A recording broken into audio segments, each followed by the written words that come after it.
வணக்கம் மக்களே, நீங்கள் பார்த்து கேட்குறது முக்கிய கம்பெனி. நாங்கள் ஹோஸ்ட் மற்ற கேரக்டர்ஸ் எல்லாருமே தண்டபோல் ஸ்டேட்மெண்ட் நான் இருக்க வேணாம் அப்படின்னு சொல்லி நினச்சிட்டு இருக்க அந்த சமயத்தில் எப்படியாச்சும் ஒருத்தவங்க நான் ஹெல்ப் பண்ண மாட்டேனா, எப்படியாவது ஒரு அவஞ்சராக நான் மாற மாட்டேனா அப்படின்னு சொல்லி தவிக்கிற ஒரு முக்கியமான தண்டபோல் தான் ரெட் கார்டியன்.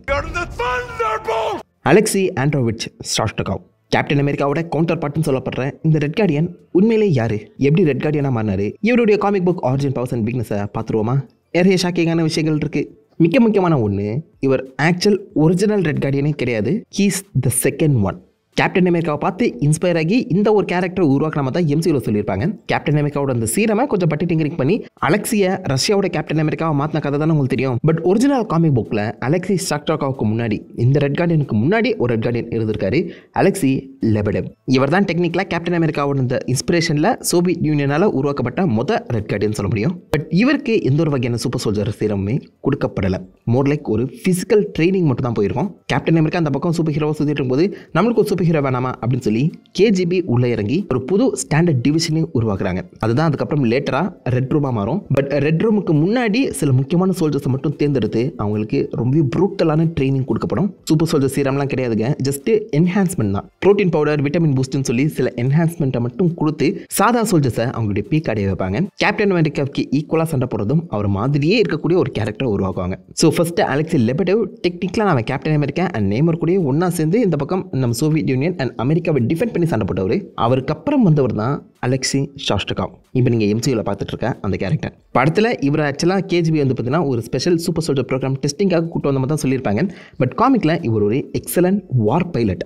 சோவியத் யூனியனில் இவரை மாதிரி ஒரு டெஸ்ட் பைலட்டே கிடையாது. லிட்ரலி போகிறப்போ அந்த மொத்த வானத்தையுமே தன்னுடைய கண்ட்ரோல் எடுத்த ஒரு டெஸ்ட் பைலட்னு சொல்லி ஒரு மிகப்பெரிய பேர் வாங்கினவர். செம்ம ஃபைட்டராக இருக்காண்டா அவன், செம்ம பயங்கரமான சோல்ஜராக இருக்கான்னு சொல்லி எல்லார் மத்தியிலுமே ஒரு நல்ல பேரும் கிடைச்சிருக்கு. எந்த அளவுக்குன்னு கேட்டிங்கன்னா, இதை தொடர்ந்து வந்த ஸ்பேஸ் ரேஸில் அலெக்சியை தான் ஃபர்ஸ்ட் ஸ்பேஸுக்கு அனுப்பி நிலவுக்கு அனுப்புகிற அந்த ஐடியாவும் சோவியத் யூனியன் கிட்ட இருந்திருக்கு. இவருடைய அந்த சக்ஸஸ்ஃபுல் மிஷன் எல்லாத்தையுமே செலிப்ரேட் பண்ணி கிட்டத்தட்ட அந்த சோவியத் யூனியனோட ரியல் ஹீரோவாகவே இவரை மாற்றி விட்டுறாங்க ரெட் கார்டியனுக்கு முன்னாடியே. அப்பவே ஒரு பெரிய செலிபிரிட்டியாகவே இருந்திருக்காருன்னு பார்த்துக்கோங்களேன் அலெக்சி. ரஷ்யன் கவர்மெண்ட் இன்ஸ்பயர் ஆன மாதிரியே ஒரு பொண்ணுமே இவனை பார்த்து இன்ஸ்பயர் ஆகிருக்கா. அவள் பேர் என்ன தெரியுமா? நட்டாலியா ரோமனாஃப். அதாவது எல்லாருக்குமே தெரிஞ்ச நட்டாஷா ரோமனாஃப், பிளாக் விடோ. இம்ப்ரெஸ் ஆகிறது மட்டும் இல்லாமல் லவ் பண்ணி 2 பேருமே கல்யாணமும் பண்ணியிருப்பாங்க. நீங்கள் படத்தில் தான் ரெட் கார்டியனோட பொண்ணை பிளாக் விடோவை பார்த்துருப்பீங்க. பட் ஒரிஜினலாக காமிக்கில் பார்க்கும்போது ரெட் கார்டியனோட ஒய்ஃப் தாங்க பிளாக் விடோ. 2 பேருமே லவ் பண்ணி கல்யாணம் பண்ணி அவங்க வாழ்க்கை நல்லபடியாக தான் போயிட்டு இருந்திருக்கும். பட் ஒரு நாள் திடீர்னு இந்த பக்கம் நம்ம அலெக்சி வந்து பார்த்தீங்கன்னா ஒரு ஸ்பேஸ் மிஷனுக்காக கிளம்ப ரெடியாகிற அந்த சமயத்தில் அந்த ராக்கெட் வெடிச்சு சிதறி அலெக்சி இறந்துருவார். இதுக்கு காரணம் அமெரிக்கா தான் சொல்லி அவங்க மேலே பழிய திருப்பேன். நம்ம பிளாக் விடோ வந்து பார்த்தீங்கன்னா அவங்கள நான் பழிவாகாமல் விட மாட்டேன் அப்படின்னு சொல்லி அதுக்கப்புறம் தான் ரெட் ரூம் கூட ஒன்றா சேர்ந்து பிளாக் விடோவாகவே மாறி இருப்பாங்க. அதாவது தன்னுடைய ஹஸ்பண்ட் சாவுக்கு பழி வாங்குறதுக்காக தான் பிளாக் விடோவா ட்ரெயின் பண்ணி அவஞ்சஸை எதிர்க்கிறதுக்காக போய் அதுக்கப்புறம் அவஞ்சஸ் கூடவே ஒன்றா சேர்ந்துருப்பாங்க. ஆனால் இந்த பக்கம் ராக்கெட்டில் வெடிச்சு சதறின மாதிரி நம்ம அலெக்சியோட அந்த மொத்த இடத்தையுமே மொத்த ஹிஸ்டரியுமே கம்ப்ளீட்டாக அழிச்சு கேஜிபி அலெக்சியை தன்னுடைய கண்ட்ரோலில் கொண்டு வந்திருப்பாங்க. ஏன்னா பயங்கரமான ஒரு பைலட்டு, இவனை இன்னும் பெட்டராக ட்ரெயின் பண்ணி நம்மளுடைய அடுத்த ரெட் கார்டியனாக மாற்றிலாங்கிற ஒரு எண்ணம் அப்போ கேஜிபிக்கு வந்திருக்கும். திரும்பவும் ப்ரீவியஸ் ரெட் கார்டியன் போலவே இவனுக்கும் அதிகமான என்ஹான்ஸ்மெண்ட் கொடுக்கப்படுது. போன ரெட் கார்டியனோட இவனுடைய ட்ரைனிங் செம்ம ப்ரூட்டலாக இருக்குது. மிக முக்கியமாக இவனை நீ கேப்டன் அமெரிக்காவோட கவுண்டர் பார்ட்னு சொல்லி பார்த்தீங்கன்னா சொல்லியே ட்ரெயின் பண்ணியிருக்காங்க. அதுவே அவன் மனசில் ஆழமாக பதிஞ்சு எப்படியாச்சும் கேப்டன் அமெரிக்காவோட நான் கெத்தாக மாறணும் அப்படிங்கிற தாட்லேயே பயங்கரமாக ட்ரெயின் பண்ணி one of the powerful super சோல்ஜராக மாறுறான். சூப்பர் சோல்ஜர் சீரம் இல்லாமலேயே. எஸ், காமிக் புக் படி அலெக்சிக்கு சூப்பர் சோல்ஜர் சீரம் கொடுக்கவே படலை. இவருக்கு மட்டும் இல்லை, இவருக்கு அப்புறம் ஒரு 5-6 ரெட் கார்டியன்ஸ் கிட்ட வந்திருக்காங்க. யாருக்குமே சூப்பர் சோல்ஜர் சீரம் கொடுக்கப்படலை. சீரமே இல்லாத ஒரு சூப்பர் சோல்ஜர்ஸாக தான் இந்த பக்கம் நம்ம ரஷ்யன் இந்த கேரக்டர்ஸை ஹேண்டில் பண்ணியிருக்காங்க. முதல்ல ஒரு சீக்ரெட் ஏஜென்ட்ஸ், அவ்வளோதாங்க. இவங்களில் அலெக்சிக்கு மட்டும்தான் லெகசி அதிகம். அவருடைய அந்த பேர் தான் கொஞ்சம் பாப்புலர் ஆனது. அண்ட் காமிக் புக் படி ஃபர்ஸ்ட் அப்பியர் ஆனது இவர் தான். ஸோ ஃபர்ஸ்ட் ரெட் கார்டியன் இவர் கிடையாது. பட் காமிக் புக்கில் ஃபர்ஸ்ட் அப்பியர் ஆனது அலெக்சி தான். பக்கவாக அவனை ரெட் கார்டியனாக மாற்றிட்ட உடனே அவர் கையில் ஷீல்டுலாம் ஃபஸ்ட்டு கொடுக்கல. அவர் இடுப்பில் வந்து பார்த்தீங்கன்னா ஒரு சின்ன பெல்ட் டிஸ்க் மாதிரி இருக்கும். அதை தான் மோஸ்ட்லி வெப்பனாக யூஸ் பண்ணுவார். கேப்டன் அமெரிக்காவை பார்த்துட்டு அப்புறம் தான் தனக்கான ஒரு ஷீல்டாக அவரே உருவாக்கிப்பார். இது வைப்ரேஷன் ஷீல்ட்லாம் கிடையாதுங்க, ஒரு சாதா ஷீல்டு. இந்த சமயத்தில் நம்ம அலெக்சி போன மொதல் mission Chinese mission. So Chinese சம்மந்தப்பட்ட சில பேர் சைக்கோட்ரான் அப்படின்னு சொல்லி அமெரிக்காவை டிஃபீட் பண்ணுறதுக்காக ஒரு புது வெப்பனை உருவாக்கிட்டு இருப்பாங்க. இந்த உண்மை அமெரிக்கன் சைடில் இருக்க அவஞ்சஸுக்கும் தெரிய வந்துடும், சோவியத் யூனியனுக்கும் தெரிய வந்துடும். ஸோ நமக்கும் அமெரிக்காவுக்கு தானே போராட்டம், இவருக்கு நடுவில் இருக்கிற சைனீஸ் வராங்க, அவங்க கிட்ட இருக்க அந்த வெப்பனை நான் மாட்டி போட்டுடலாம் அப்படின்னு சொல்லி அதை எடுக்கிறதுக்காக ரெட் கார்டியனை அனுப்பி வச்சிருப்பாங்க. அந்த இடத்துல அந்த வெப்பனை டிஸ்ட்ராய் பண்ணுறதுக்காக அவஞ்சஸும் வந்திருப்பாங்க. முக்கியமாக கேப்டன் அமெரிக்கா, பிளாக் விடோ, ஹாக்கை. இந்த சமயத்தில் தான் ஃபஸ்ட்டு நம்ம ரெட் கார்டியன் கேப்டன் அமெரிக்காவை மீட் பண்ணுறாரு.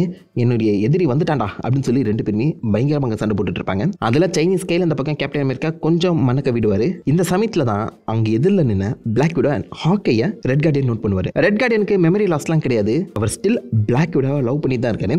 பார்த்தோன்னே சலோ நான் தான் அது அப்படின்னு சொல்லி மாஸ்கை கழட்டி காமிக்கேன். பிளாக் விடோ அதை பார்த்து செம்ம ஷாக் ஆகிடுவாங்க. இப்போ நான் என்ன பண்ணுறது அப்படின்னு சொல்லி அவங்க யோசிச்சுட்டு இருக்க அந்த சமயத்தில் பிளாக் விடோ கொல்றதுக்காக சைனீஸ் எய்ம் பண்ணும்போது இந்த பக்கம் ரெட் கார்டியன் தன்னுடைய உயிரையுமே கொடுத்து சைக்கோட்டானை டிஸ்ட்ராய் பண்ணி பிளாக் விடோவையுமே காப்பாற்றிடுவார். ஸோ டெக்னிக்கலாக காமிக் புக் படி அலெக்சி ஷாஸ்டகோவ் இறந்துட்டாருன்னு அர்த்தம் மொதல் மிஷன்லேயே. பட் கேஜிபி சும்மா இல்லாமல் இவருடைய இந்த டிஎன்ஏ பேஸ் பண்ணி இன்னொரு ரோபோட்டை உருவாக்கியிருப்பாங்க. அவர் இந்த ரெட் கார்டியனை சுத்தமாக ரோனினா மாதிரி இருப்பார். ஹாக்கை ரோனினா இருப்பார்ல, அந்த மாதிரி ஆக்சுவலாக அலெக்சி ஷாஸ்டகோவ் ஒரு கட்டத்தில் ரோனினாவும் இருந்திருக்காரு. அவருடைய கவுண்டர் பார்ட் மாடலுக்கு ஒரு க்ளோன் மாதிரி. அது கூடவும் பிளாக் கூட சண்டை போட்டிருக்காங்க. பட் காமிக்லாம் வந்து பார்த்தீங்கன்னா நம்ம அலெக்சி ஷாஸ்டகோவோட அந்த லெகசிங்கிறது டப்புன்னு முடிஞ்சிருக்கும். இவருக்கு அப்புறம் ஒரு ஃபீமேல் ரெட் கார்டியன் வந்திருப்பாங்க, டானியா பெலின்ஸ்கையா.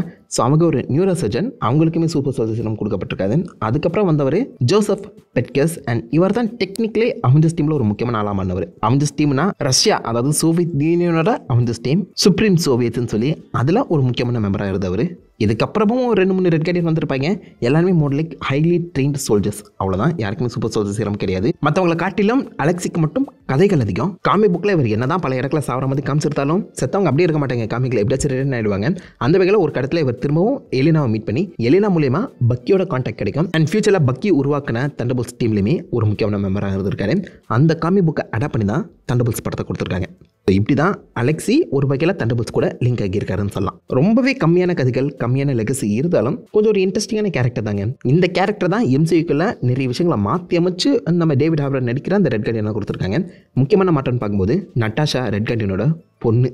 ஸோ ஒய்ஃபாக இருந்தவங்களாம் பொண்ணாக மாற்றிட்டாங்க. சூப்பர் சோல்ஜர் சீரம் கொடுக்கப்படாத ஒரு கேரக்டருக்கு அந்த கொஞ்சம் மாடிஃபை பண்ணப்பட்ட சீரமுங்கிறது கொடுக்கப்பட்டிருக்கு.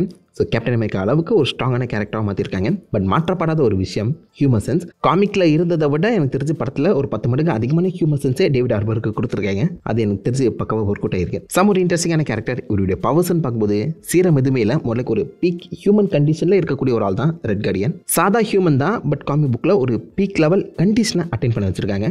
கேப்டன் அமெரிக்காக்கு ஈக்குவலாகவே சண்டை போடுற அளவுக்கு டெக்னிக்ஸ் இவருக்கு தெரியும். பயங்கரமான மார்ஷியல் ஆர்டிஸ்ட், இறங்கி சண்டை போடக்கூடியவர். அதே மாதிரி முன்னாடியே சொன்ன இவர் இதெல்லாம் ரெட் கார்டியனாக மாறதுக்கு முன்னாடி ஒரு அமேசிங்கான பைலட்டாக இருந்தவர். எல்லா வகையான ஃப்ளைட்டையுமே இந்த பக்கம் ரெட் கார்டியனால் ஈஸியாக ஹேண்டில் பண்ண முடியும். ஃபைட்டர் ஜெட்டுன்னு எடுத்துக்கிட்டா நீங்கள் இந்த பக்கம் ரெட் கார்டியனை தொக்கி அடிக்க முடியாதுங்க. பழந்துன்னு கொட்டை போட்டவர். இதை தாண்டி சாதாரண ஹியூமன் தான். வீக்னஸ்ன்னு பார்க்கும்போது ஜஸ்ட் ஒரு கன்னை வச்சு இந்த பக்கம் நீங்கள் ரெட் கார்டியனை போட்டு தள்ளிடலாம். அதே மாதிரி இவர்கிட்ட என்ன தான் கேப்டன் அமெரிக்கா போல ஒரு ஷீல்டு இருந்தாலும் அந்த ஷீல்டு வந்து சாதாரண மெட்டீரியலில் உருவாக்கப்பட்டது. பெருசாக நம்ம கேப்டன் அமெரிக்காக்கு ஈக்குவலாக எதையுமே டிஃப்ளெக்ட் பண்ணாது. அண்ட் கேப்டன் அமெரிக்கா தூக்கிப்பட்ட அந்த ஷீல்டு எங்கிறதான அவர் கையில் வந்துடும்ல, அந்த அளவுக்கு அக்யூரேசியம் ரெட் கார்டியனுக்கு கிடையாது. ஸோ கேப்டன் அமெரிக்காக்கு ஈக்குவலாக நீங்கள் ரெட் கார்டியனை கன்சிடர் பண்ண முடியாது. மேபி கேப்டன் அமெரிக்கா 10% தான் ரெட் கார்டியன். மூவியில் அதை மாற்றிருக்காங்க. ஆப்வியஸ்லி மோர் லைக் ஒரு டேங்க் மாதிரி காமிச்சிருக்காங்க, which is really good. And human sense இருக்க அந்த காமிச்சனால நிறைய பேரோட ஃபேவரட் தண்டர்போல்ட்டாக ரெட் கார்டியன் இருக்காருன்னு நினைக்கிறேன். அப்படி தானே? பார்க்கலாம் இவருடைய கதைகள் என்ன மாதிரி எம்சியூக்குள்ள டெவலப் ஆக போகுதுன்னு.